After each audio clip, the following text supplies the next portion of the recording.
Guys, अगर मैं आपसे बोलूं आपके अकाउंट में रखा आपका ही पैसा सेफ नहीं है, सुरक्षित नहीं है, तो क्या आप इस बात को मानेंगे? लेकिन अब आपको इस बात को मानना पड़ेगा। काफी सारे ऐसे केसेस देखने को मिले जिसमें व्यक्ति अपने पैसे को ही अकाउंट से विड्रॉल नहीं कर पाता है, इमरजेंसी में अपने पैसे को ही नहीं निकाल सकता है, और आजकल ये समस्या प्रतिदिन बढ़ती ही जा रही है। इसलिए मैं इस टॉपिक पर वीडियो बना रहा हूं ताकि आप लोग सतर्क हो सकें, सावधान हो सकें और इस प्रकार के केसेस से बच सकें। सोचिए किसी दिन कोई व्यक्ति आपके गूगल पे, फोन पे, पेटीएम, किसी भी यूपीआई ऐप में 200-500 रुपए आपके लिए सेंड करेगा, या आपकी दुकान है तो कोई आपसे कुछ सामान लेगा और आपको पेमेंट करेगा। अब वो पेमेंट आपका फ्रेंड कर सकता है, दोस्त कर सकता है, कोई रिश्तेदार कर सकता है, कोई व्यक्ति आपकी पेमेंट कर सकता है, और इसके बाद आपका अकाउंट ब्लॉक हो जाएगा। अपने अकाउंट से आप कैश विड्रॉल करेंगे, पैसा निकालेंगे तो आपको पैसा नहीं निकलेगा, पेमेंट सेंड नहीं होगा, जितना अमाउंट पड़ा है आपके अकाउंट में वो ब्लॉक हो जाएगा आपका। आप बैंक में जाएंगे, पता करेंगे भाई क्या हो गया, मेरे अकाउंट से पैसा नहीं निकल रहा है, तो बैंक वाले ब्रांच से आपके लिए एक स्लिप देंगे जिसमें आपको बताएंगे कि साइबर सेल के द्वारा आपका अकाउंट ब्लॉक कर दिया गया है, अकाउंट फ्रीज कर दिया गया है। आप इस साइबर सेल के ऑफिस में जाइएगा, बात करिएगा और एनओसी लाइएगा, तब आपका अकाउंट अनफ्रीज करेंगे। और जब आप अपने नजदीकी साइबर सेल में जाएंगे, थाने में जाएंगे, वो आपसे बोलेंगे कि जहां पर कंप्लेंट हुई है वहां पर जाइएगा। आप मान लो एमपी में रहते हैं, किसी सिटी में कंप्लेंट हुई है जम्मू कश्मीर से, तो आपको एमपी से जम्मू कश्मीर जाना पड़ेगा, और वहां पर जाकर के भी गारंटी नहीं है कि आपका अकाउंट अनफ्रीज हो ही जाएगा। इसके बाद फिर आप कोई एडवोकेट करेंगे, कोर्ट में केस करेंगे, वहां से ऑर्डर लेंगे, तब आपका अकाउंट अनफ्रीज होगा, या फिर आप हाई कोर्ट जाएंगे, वहां पर रिट लगाएंगे, वहां से ऑर्डर लेंगे, तब आपका अकाउंट अनफ्रीज होगा। और ऐसी समस्या दिन प्रतिदिन बढ़ती ही जा रही है। यहां पर मैं बात कर रहा हूं साइबर सेल के द्वारा बैंक अकाउंट फ्रीज को लेकर के। देखो हमारे इंडिया में बहुत सारे फ्रॉड बढ़ रहे हैं आए दिन, डिजिटल इंडिया होता जा रहा है, और इधर फ्रॉड करने वाले स्कैमरों के लिए एक बहुत अच्छी अपॉर्चुनिटी बनती जा रही है। ये लोग किसी का रेंट पे अकाउंट लेते हैं, फिर फ्रॉड वाला पैसा उसमें डालते हैं, वहां से पैसा किसी और को भेजते हैं, और फिर कोई सर्विस लेते हैं, फिर वो व्यक्ति आपकी पेमेंट करता है, और इस तरीके से कहीं से भी घूम फिर के अगर आपके अकाउंट में फ्रॉड का पैसा आ गया, अब चाहे आपने किसी व्यक्ति को उसके बदले में कोई सर्विस दी हो, या फिर आपके लिए अपना पेमेंट लेना हो कहीं से, उसे कोई फर्क नहीं पड़ेगा।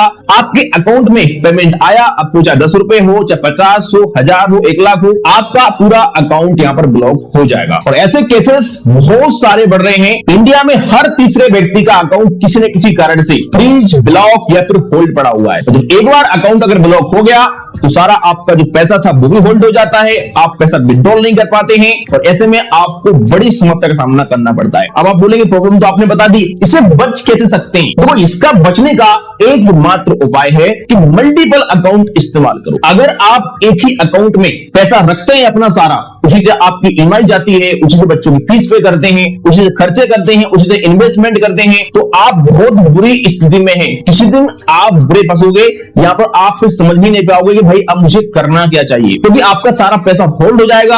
आप पुलिस के चक्कर काटेंगे, कोर्ट के चक्कर काटेंगे, और इधर ईएमआई बाउंस हो जाएगी, बच्चों की फीस रुक जाएगी, घर का खर्च भी नहीं चलेगा। तो हमेशा अपने पास कम से कम 3 अकाउंट रखिएगा। अगर अभी भी एक अकाउंट यूज करते हैं तो सावधान हो जाइएगा, 2-3 बैंकों में अकाउंट ओपन कराइएगा, और हर अकाउंट में थोड़ा थोड़ा बैलेंस रखिएगा, ताकि अगर कभी एक आध अकाउंट फ्रीज हो भी गया किसी कारण से, तो उसको जब तक हम अनफ्रीज नहीं करा लेते हैं तब तक हम अपने और अकाउंट को इस्तेमाल कर सके। क्योंकि जब किसी व्यक्ति का अकाउंट फ्रीज होता है फिर उसे साबित करना पड़ता है कि मैंने कोई फ्रॉड नहीं किया है, ये पैसा मेरे अकाउंट में आया है। अब इसको साबित करने में कभी कभी 6 महीना या साल भर तक का भी टाइम लग सकता है। सोचिए ऐसे में आप क्या करेंगे अगर आपका एक ही अकाउंट है और आपका सारा पैसा उसमें होल्ड हो जाए। तो जो नॉर्मली आप यूज करते हैं अपने गूगल पे, फोन पे, यूपीआई, इन सबको जिस अकाउंट से लिंक करके रखे हैं, उस अकाउंट में ज्यादा अमाउंट मत रखिएगा, थोड़ा बहुत बैलेंस रखिएगा खर्चे के लिए, और इसके लिए एक अलग से अकाउंट ओपन करिएगा। जो आपका सैलरी अकाउंट है, या फिर आप बिजनेस करते हैं तो आपका बिजनेस अकाउंट है, करंट अकाउंट, तो उसके लिए एक अलग अकाउंट ओपन करिएगा। और आप इन्वेस्टमेंट के लिए एक अलग से ही अकाउंट ओपन करिएगा, जिसको ना तो आप गूगल पे से लिंक करें, ना पेटीएम से लिंक करें, ना फोन पे से लिंक करें, किसी भी यूपीआई ऐप से लिंक ना करें। अगर आपको यूज करना है तो उसका आप डायरेक्ट मोबाइल बैंकिंग यूज करें, वहीं से मनी ट्रांसफर करें, और खास करके उस अकाउंट में आप किसी भी व्यक्ति से पेमेंट रिसीव ना करें। आपको पेमेंट लेना है तो अपने कोई और अकाउंट में लीजिएगा, उस अकाउंट में बस आप इन्वेस्टमेंट इन्वेस्टमेंट करें अपना पैसा, एफडी कर सकते हैं, आरडी कर सकते हैं। अगर आपका म्यूचुअल फंड वगैरह में एसआईपी करता है तो उसका ऑटो डिबिट सेट कर सकते हैं उसमें आप, या फिर आप सेविंग कर सकते हैं अपना उसमें, ताकि इमरजेंसी में आपके काम आ सके। लेकिन उस अकाउंट में किसी प्रकार का मनी आप रिसीव मत करिएगा। आजकल बहुत बड़ी समस्या बन चुकी है, हजारों लाखों लोग इस तरीके से परेशान हो रहे हैं जिसमें उनके अकाउंट ब्लॉक हो जाते हैं, फ्रीज हो जाते हैं। आपने कई सारे केसेस देखे होंगे जिसमें 10 रुपए का किसी ने पानी पूरी खाया और क्यूआर कोड पर पेमेंट किया और पानी पूरी वाले का पूरा अकाउंट ही फ्रीज हो गया। उसके बाद फिर चक्कर काटो साइबर सेल के, कोर्ट में जाओ, और ये एक बहुत बड़ी समस्या बनती जा रही है। इसका सॉल्यूशन गवर्नमेंट को लाना चाहिए। तो इस तरीके से कैसे भारत विश्वगुरु बनेगा? आज इंडिया डिजिटल पेमेंट के लिए जाना जाता है, यूपीआई पूरे वर्ल्ड में फेमस है। हम अन्य देशों के लिए भी यूपीआई की सर्विस देते हैं। लेकिन अगर इस तरीके से यूपीआई में स्कैम होगा जिसमें कुछ लोग किसी को फंसाने के चक्कर में या जानबूझ के या गलती से पेमेंट भेज देते हैं, अब भाई हमको नहीं पता कि पेमेंट कहां से आया, किसका है, हमने सर्विस दी, लेकिन यहीं पर हमारा अकाउंट ब्लॉक हो जाता है। अगर यही सिलसिला जारी रहा तो काफी सारे लोग यूपीआई को यूज करना बंद कर देंगे। अब यहाँ पर आपका एक क्वेश्चन होगा कि भाई हम कोई फ्रॉड नहीं करते हैं तो हमारा अकाउंट ब्लॉक क्यों होता है? तो देखो यहाँ पर होता यह है कि जिस व्यक्ति ने फ्रॉड किया तो वो व्यक्ति किसी को पेमेंट करता है, फिर वो पैसा कहीं से घूम फिर के आपके अकाउंट में आता है, तो पुलिस 7 लेयर तक अकाउंट फ्रीज करती है। मतलब आपने किसी और को किया, उसने किसी और को किया, इस तरीके से 7 अकाउंट को भी फ्रीज कर सकती है पुलिस। अगर फ्रॉड का पैसा गया है उन अकाउंट से होकर के तो यहाँ पर कहीं ना कहीं उस लेयर में हमारा अकाउंट भी आ सकता है। मेरा खुद यहाँ पर एक अकाउंट फ्रीज हुआ था, तो मुझे लगा कि जानकारी आपको देना चाहिए ताकि फ्यूचर में कभी आप इस तरीके से ना फंस जाएं कि आपका एक ही अकाउंट हो और आपका सारा पैसा ब्लॉक हो जाए। और यहाँ पर पुलिस ऑफिसर भी कुछ चीजों का फायदा उठाते हैं। उन्हें पता होता है कि अगर हमारा अकाउंट 4th लेयर में आ रहा है, 5 लेयर में आ रहा है, तो कहीं ना कहीं हम डायरेक्ट तो इन्वॉल्व होंगे नहीं। भाई पैसा घूम फिर के ही आया है, 100-200 रुपए का अमाउंट मान लो आ गया, 1000 रुपए का भी अमाउंट आ गया, तो क्या कोई व्यक्ति 200-500 रुपए का फ्रॉड करेगा? फ्रॉड करने वाला व्यक्ति लाख 2 लाख का ही फ्रॉड करेगा। वैसे रूल के हिसाब से देखा जाए तो पुलिस को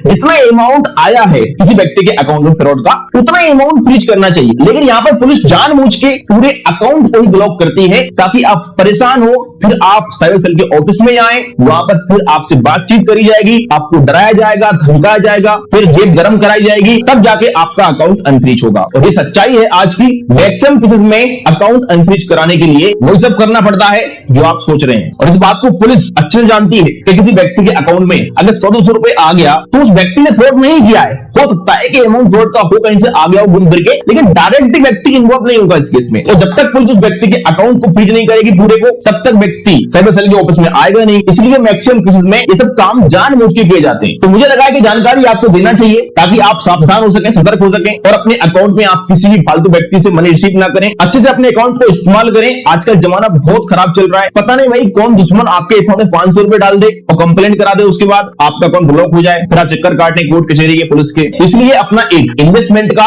और सेविंग का अकाउंट अलग ओपन करिएगा, उसमें अपनी सेविंग करिएगा, उस अकाउंट में किसी प्रकार का कोई यूपीआई ऐप लिंक मत करिएगा। जानकारी पसंद आई वीडियो को लाइक करेगा। चलिए मिलते हैं किसी नेक्स्ट वीडियो।